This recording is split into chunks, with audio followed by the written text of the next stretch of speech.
Assalamualaikum warahmatullahi wabarakatuh. Perkenalkan nama saya Zara Sabita Putri dengan NPM 2206833613 dari kelas Bisnis Kreatif 2022A. Pada video kali ini saya ingin menjelaskan mengenai simulasi order to cash atau O2C. Nah, siklus order to cash dan CRM. Siklus ini dimulai dari leads, opportunity, quotation, sales order, delivery, customer invoice, cash in, lalu paid. Siklus CRM sendiri dimulai dari lead sampai dengan sales order, sedangkan siklus order to cash dimulai dari sales order sampai dengan paid. Berikut penjelasan lebih lanjut mengenai siklus order to cash. Seperti yang tadi saya bilang, bahwasannya siklus order to cash ini dimulai dari sales order, namun pada simulasi saya kali ini, saya melakukannya dari request for quotation. Jadi request for quotation ini adalah kita sebagai perusahaan mengirimkan surat penawaran dan juga harga produk yang ingin kita tawarkan kepada buyer.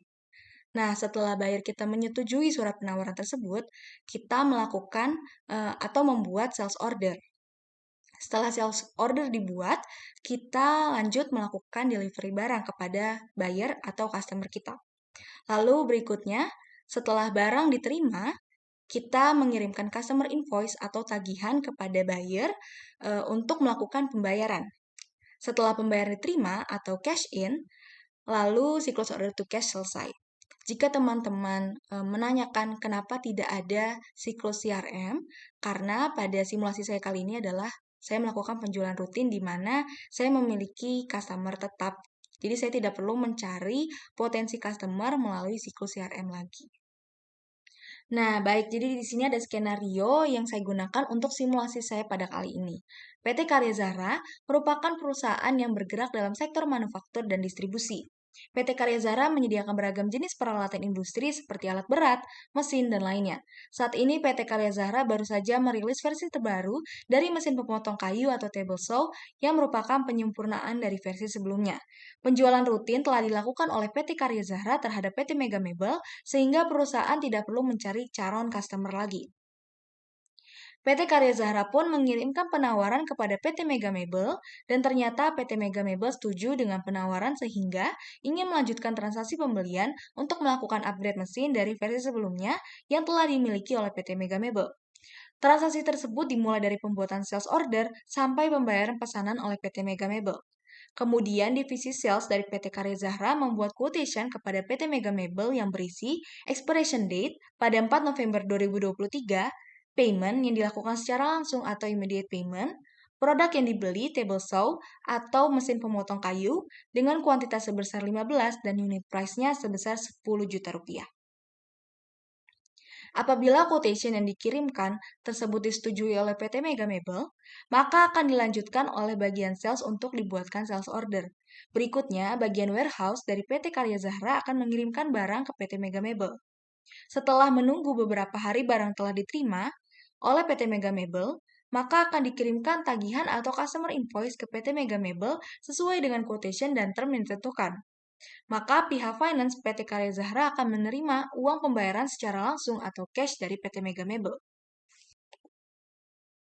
Oke, langsung saja kita mulai ke simulasinya.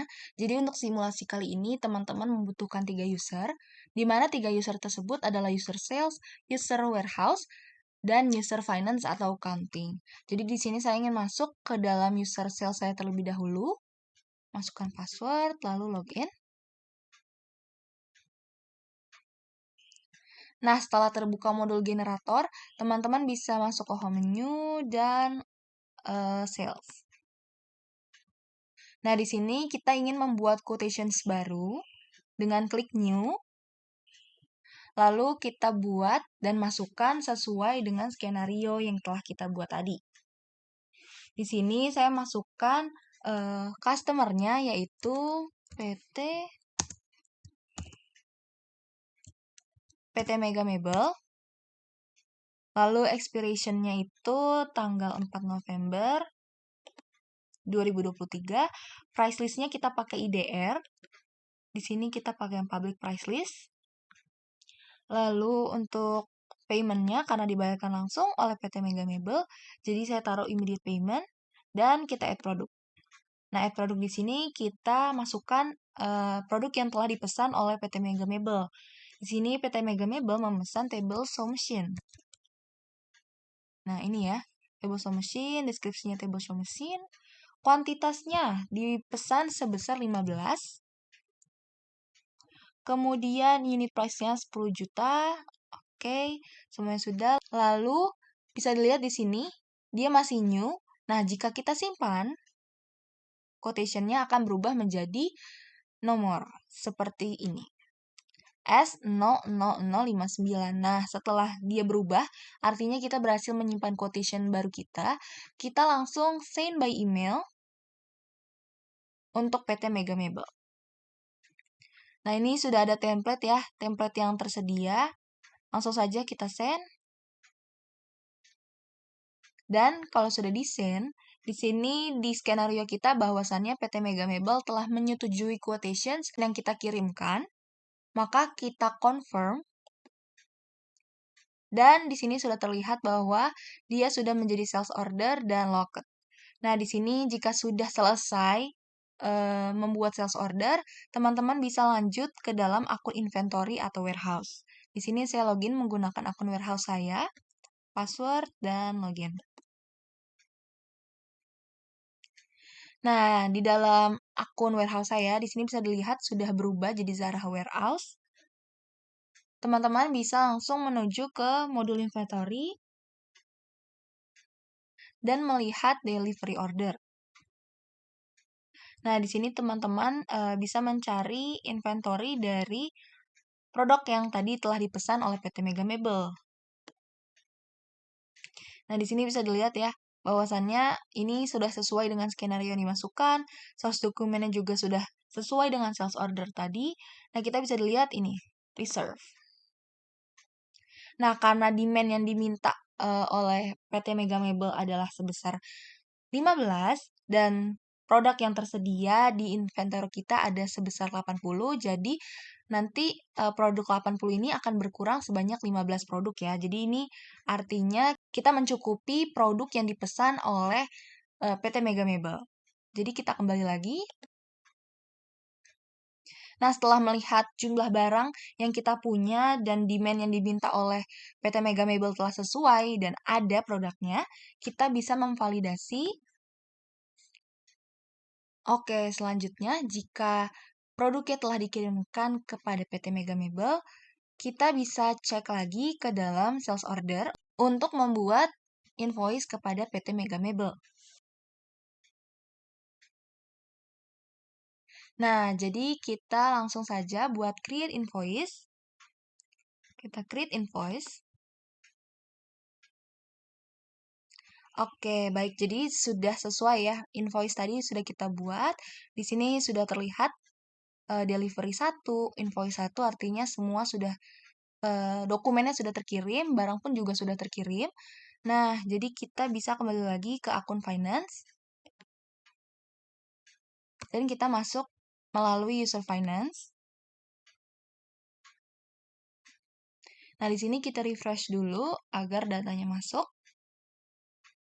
Oke, jika sudah, kita bisa cek ke home menu dan invoicing.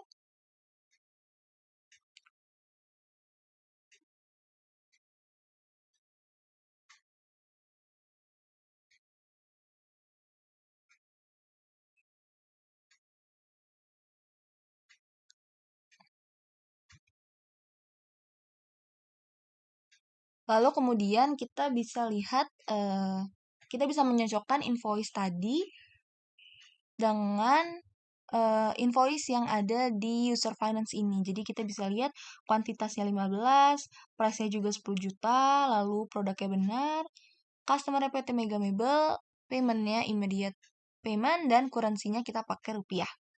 Nah, jika sudah sesuai, kita bisa klik confirm.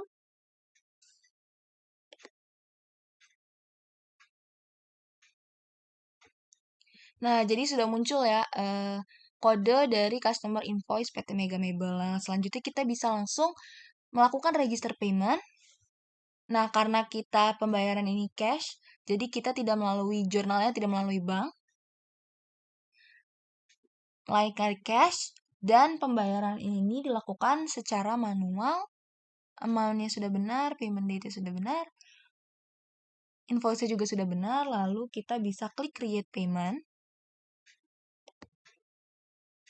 Nah, di sini sudah dibayarkan oleh PT Mega Mebel, otomatis statusnya ini sudah bukan unpaid, melainkan paid. Nah, artinya pembayaran oleh PT Mega Mebel ini sudah berhasil dilakukan. Oke, mungkin sekian dulu simulasi order to cash saya pada kali ini.